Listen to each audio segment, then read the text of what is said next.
और जो कर्णधार देश के खजाने को भरते हैं, तो वो राजनीति क्यों नहीं कर सकते, वो चुनाव क्यों नहीं लड़ सकते। ये उनकी बौखलाहट है और ये उनकी हार स्पष्ट दिखाई दे रही है, इसलिए ये घटिया बयान उनके मुख से निकल रहे हैं। लेकिन ये किसान जन आंदोलन परिवारवाद की जो राजनीति है और जो साम्राज्यवाद की राजनीति है उसका पूरी तरह से खात्मा कर देगा। ये बौखलाहट। नमस्कार, मैं हूं अजय भारद्वाज और आप इसमें ग्राउंड मीडिया देख रहे हैं। किसान आंदोलन से जुड़ी तमाम तस्वीरें लगातार आप सभी के सामने लेकर के आने लग रहे हैं। भाई टिकरी बॉर्डर की जो तमाम वीडियो देखने लग रहे हैं, तो भाई मेरा निवेदन है कि वीडियो को आप शेयर करें ज़्यादा से ज़्यादा। एक बार फिर हमारी टीम टिकरी बॉर्डर पर ही मौजूद है और भाई दुष्यंत चौटाला का जो बयान है किसान आंदोलन को लेकर के, विवादित बयान कई दिनों से सुर्खियों में चल रहा है। भाई उमरा गाँव का जो पंडाल यहाँ पर कई महीनों से लग रहा है। भाई सर्दियाँ का टाइम था तब भी हमने वीडियो दिखाई थी, अब गर्मी का टाइम है अब भी दिखा रहे हैं। भाई मनदीप मलिक जो युवा किसान नेता हमारे साथ मौजूद है। मनदीप भाई राम राम। राम राम भाई साहब, राम राम। क्या सबसे पहला प्रश्न भाई, हरियाणा के जो डिप्टी सीएम दुष्यंत चौटाला का एक बयान आया है, भाई किसानों का आंदोलन नहीं रहा, अब किसानों का मुद्दा नहीं है, अब यह एक राजनीतिक आंदोलन बन चुका है। और उनका कहना है भाई जो भी आंदोलनकारी कानून तोड़ेंगे अब उनको बख्शा नहीं जाएगा। देखिए, दुष्यंत चौटाला अपने दादा के नाम की खा रहा है और उसके दादा से लेके उसके बाप से लेके उस तक जो भी उसका वोट बैंक है वो किसान वर्ग से आता है। और किसानों के बारे में ऐसे शब्द बोलना काफ़ी निंदनीय है और काफ़ी अफसोस और दुख है। किसान अगर यहाँ बैठकर राजनीति कर रहे हैं, सियासत के खिलाफ बोलना, सरकार की गलत नीतियों का विरोध करना, आवाज़ उठाना अगर राजनीति है तो हमें ये राजनीति मंजूर है। बिल्कुल। तो मैं दुष्यंत चौटाला का भी स्वागत करूँगा कि ये राजनीति आप भी करिए और आप हमारे साथ आइए, क्योंकि आपका वोट बैंक देहात का है, शहर का नहीं है। शहर के तो आपको लाशी को निकाला भाई। इस लड़ाई की एक मैं वजह बता देता हूँ। अगर किसान आंदोलन सफल हो जाता है तो जितने भी राजघराने परिवारवाद से जिन्होंने अपना साम्राज्यवाद खड़ा कर लिया, उनकी कब्र खुदना निश्चित है। और दुष्यंत चौटाला को लोग भूल चुके हैं और वो जो आड़े टेढ़े गलत बयान देके सुर्खियों में आना चाहते हैं। दुष्यंत चौटाला की कब्र तो इतनी गहरी कूद चुकी है कि आने वाली उसकी 7 पुश्तें भी उससे बाहर नहीं निकल पाएंगी। तो दुष्यंत चौटाला तो एक बहुत ही जिसने अपने दादा देवीलाल का परिवार, पूरे परिवार को ही मैं कहूँगा, जिसने हर पार्टी में, जैसे रणजीत सिंह चौटाला ने दुकान खोल ली बीजेपी में, दुष्यंत चौटाला ने जेजेपी में खोली, अभय चौटाला ने लोकदल में जाके खोली, उसकी दुकान में लगा के उसके खून का सौदा कर रहे हैं। 5-5, 10-10 रुपए की वो लॉकडाउन में कभी शटर ऊपर कर दिया, कभी शटर नीचे कर दिया है। तो ये उसके नाम की सौदा करके अपनी दुकानदारी चला रहे हैं। लेकिन अब ज़्यादा समय तक ये दुकानदारी चलने वाली नहीं है। अब किसान जागरूक हो चुका है और अपने हकों के लिए, अपनी मांगों के लिए और अपने अस्तित्व को बचाने की ये लड़ाई है, ये कोई राजनीति नहीं है। जो भी किसान अगुवाई कर रहे हैं उनका कहना है भाई वो चुनाव लड़े ही लड़े। एक बात बताओ भाई साहब, 70% अर्थव्यवस्था हमारे देश की किसानी के ऊपर डिपेंड है।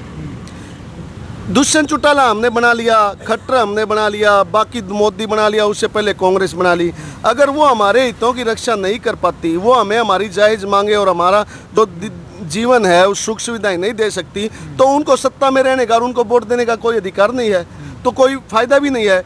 तो जब दुष्यंत चौटाला जैसे घटिया मानसिकता के लोग राजनीति कर सकते हैं, तो किसान वर्ग जो खून पसीने और मेहनत की कमाई भरता है और जो कर्णधार देश के खजाने को भरते हैं, तो वो राजनीति क्यों नहीं कर सकते, वो चुनाव क्यों नहीं लड़ सकते। ये उनकी बौखलाहट है और ये उनकी हार स्पष्ट दिखाई दे रही है, इसलिए ये घटिया बयान उनके मुख से निकल रहे हैं। लेकिन ये किसान जन आंदोलन परिवारवाद की जो राजनीति है और जो साम्राज्यवाद की राजनीति है उसका पूरी तरह से खात्मा कर देगा। ये बौखलाहट उनके शब्दों में साफ झलक रही है। बिल्कुल। आंदोलन को लगभग 7 महीने हो चुके हैं मनदीप भाई, क्या लगता है इतना लंबा आंदोलन चलने का क्या बड़ा कारण हो सकता है? देखिए भाई, क्योंकि बार बार जो सोशल मीडिया के ऊपर पोस्ट वायरल कर रहे हैं जनता वो कह रहे कि आंदोलन को इतना लंबा मत ले, आर पार का कोई फैसला लेना चाहिए किसानों ने। देखिए, इसमें बहुत सारे मुद्दे हैं। सामाजिकता की लड़ाई है, ये मुद्दा राजनीतिक नहीं है, सामाजिकता का है। और देश के तमाम वर्ग, चाहे वो कोई भी वर्ग है, कोई भी जाति है, देश का सामाजिक आदमी अगर इन सामाजिक मुद्दों के ऊपर सहमत नहीं हो सकता, सामाजिकता की लड़ाई नहीं लड़ सकता, तो मैं तो उसको आदमी भी नहीं मानता, इंसान भी नहीं मानता। क्योंकि ये देखिए, किसी एक जाति का ये आंदोलन नहीं है, किसी एक धर्म, क्योंकि रोटी हर किसी को चाहिए और कपड़े हर किसी को चाहिए, गुलामी से आज़ादी हर किसी को चाहिए। लंबा चलने की वजह है ये 2 विचारधाराओं की लड़ाई है। एक विचारधारा वो है जिसको लेकर नरेंद्र मोदी सत्ता तक पहुंचा है, वो विचारधारा है आरएसएस की। आरएसएस की विचारधारा क्या है? वो देश के कमेरे, किसान, मजदूर और मेहनतकश लोगों को अपना गुलाम बनाकर चंद पूंजीपति लोगों के हाथों में देश का पूंजी को देना चाहते हैं और चंद लोगों को सत्ता का मालिक बनाना चाहते हैं। वो लुटेरे, फरेबी और बहरूपीय हैं। वो देश के साथ, जैसे वो नारा देते हैं अखंडता का, वो हमारी अखंडता और प्रभुता के साथ खिलवाड़ कर रहे हैं। उनकी विचारधारा हमेशा देश विरोधी रही है। दूसरी विचारधारा है किसान की, मेहनतकश की और मजदूर की, जिसने हमेशा से ही ईमानदारी से, सत्य और अहिंसा के रास्ते पे चलकर हमारे देश का निर्माण किया। दुनिया की में जहाँ भी संस्कृति का जिक्र होता है तो भारत की संस्कृति को सबसे पुराना माना जाता है और हमारे देश का निर्माण करने में किसान और मजदूर और जवान का जितना बड़ा योगदान है किसी और वर्ग का नहीं है। इसलिए ये जो लड़ाई है, ये एक वो विचारधारा जो देश के विरोधी है, एक वो विचारधारा है जो देश का आधार है। तो ये विचारधारा जो है आरएसएस की है, वो काफ़ी उनका 100 साल का इतना बड़ा संगठन है, वो काफ़ी मजबूत है और वो काफ़ी निर्दयी टाइप के लोग हैं। उनके साथ हमारी लड़ाई है। दूसरी लड़ाई हमारी जो है दुनिया के तमाम बड़े बड़े पूंजीपति, जिनके अंदर दुनिया के 12 ऐसे बड़े पूंजीपति हैं जिनको हम बिल गेट्स के नाम से जानते हैं, और बिल गेट्स जैसे 12 बड़े पूंजीपति हैं। उनके नीचे 300 बड़े पूंजीपति हैं जिनकी मल्टीनेशनल कंपनियां हैं, जैसे IBM कंपनी है, इंडिया में से रिलायंस मास कम्युनिकेशन की वो कंपनियां हैं और मोनसेंटो कंपनियां हैं। ये जो कंपनियां एक दूसरे देश में आगे जो जाल बुनती हैं बिजनेस का, निवेश के नाम पे आती हैं और लोगों को एक खून चूसने का जो काम करती है, उस जैसी पूंजीवाद के खिलाफ ये लड़ाई है। दूसरी बात मैं बताऊंगा कि क्रोनिक कैपिटलिज्म और सोशलिज्म, यानी कि निर्दयी पूंजीवाद और समाजवाद की ये लड़ाई है। जो समाजवाद की मैं आर्थिक पूंजीवाद जो है, आर्थिक विकास और सामाजिक विकास, हमें आज का दौर जो है वो सामाजिक विकास का दौर है, आर्थिक विकास का दौर नहीं है। आर्थिक विकास के खिलाफ लड़ाई लड़ी भगत सिंह ने, चंद्रशेखर ने, सुभाष चंद्र बोस ने। उन्होंने लाखों हमारे देश के क्रांतिकारियों ने शहादत दी आर्थिक विकास के खिलाफ। आर्थिक विकास कहता है कि आज मैं 100 रुपये कमा रहा हूँ तो कल मैं 200 रुपये कमाऊँगा, और जो आज 50 रुपये कमा रहा है वो कल भी 50 रुपये ही कमाएगा, और जो 0 रुपये कमा रहा है वो 0 कमाएगा। सामाजिक विकास कहता है कि आज मैं 100 रुपये कमा रहा हूँ, कल मैं 150 कमाऊँगा, और मैं आज 50 कमा रहा हूँ तो कल 100 कमाऊँगा, और 0 रुपये कमाने वाला आदमी 50 रुपये कमाएगा। इस प्रकार की सामंतवादी विचारधारा हमारे देश में पनपे और सबको उसके उचित अधिकार मिले और मौलिक अधिकार मिले, और जो उनकी एक दिनचर्या है, जो जीवन जीने की एक आम आदमी की, वो सभी सुविधाएं उनको मिले। इसलिए ये आंदोलन चल रहा है। बिल्कुल। चलो विकास भाई, लास्ट में क्या आप अपील और क्या संदेश आप ग्राउंड मीडिया के माध्यम से, क्योंकि टोहाना जो जेल में भी गए थे आप, अगले दिन निकल करके आए थे, क्या कुछ आप संदेश देना चाहेंगे? संदेश तो मैं ये देना चाहूँगा भाई, ये जो जन आंदोलन है ये किसी एक मांग के लिए नहीं है। मांग हमारी MSP है, क्योंकि MSP मिलने से हमारे देश का जो बहुत बड़ा वर्ग किसानी और मजदूर जो डायरेक्ट उस पर है, MSP मिल गई तो हमारी जो अर्थव्यवस्था वो काफ़ी बूस्ट करेगी।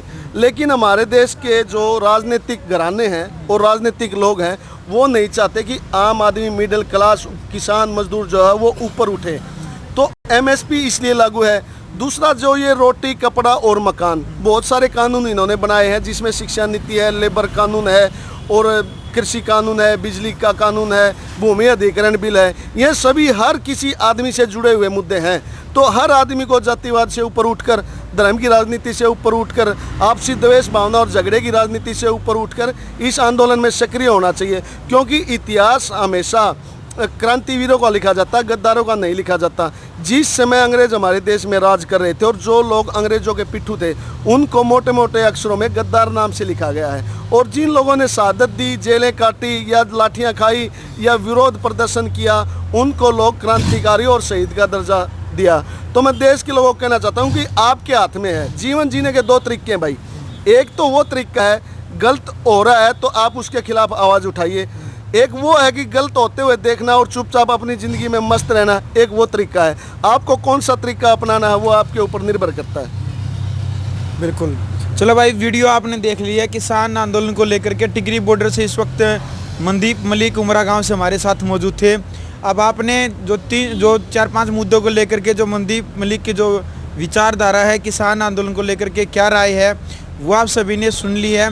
अब आपने अपनी राय रखनी है और ग्राउंड मीडिया की इस वीडियो को अब ज़्यादा से ज़्यादा शेयर करें ग्राउंड मीडिया के लिए टिकरी बॉर्डर से अपने कैमरामैन सहयोगी इंचार्ज के साथ मैं जब भारद्वाज।